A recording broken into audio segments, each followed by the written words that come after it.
Para mga bossing ko, ang pera po natin ay tuloy-tuloy, bukod sa ating po sipag at tiyaga, mainam na meron po tayo mga pantaboy ng mga kamalasan na kagaya po nito mga bossing.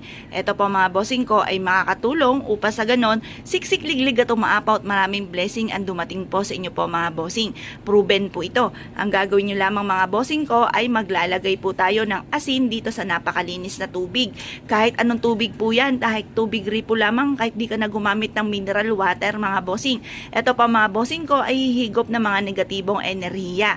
At mapapasin nyo pa mga bossing ko kung dati-dati magulo ang inyong pamilya, away-away palagi, lagi kang walang pera, lagi may karamdaman ang isa sa miyembro ng pamilya, babaguhin po nito mga bossing. Basta kailangan kayo po ay may positibong pananaw sa buhay dahil napaka-importante kung ano man po yung nasa ating isipan. At ganoon din ang ating salitain mga bossing. Kaya kung kayo po ay naniniwala at nais nyo po itong gawin, wag na po kayong magpatumpik-tumpik pa. Subukan nyo po ito.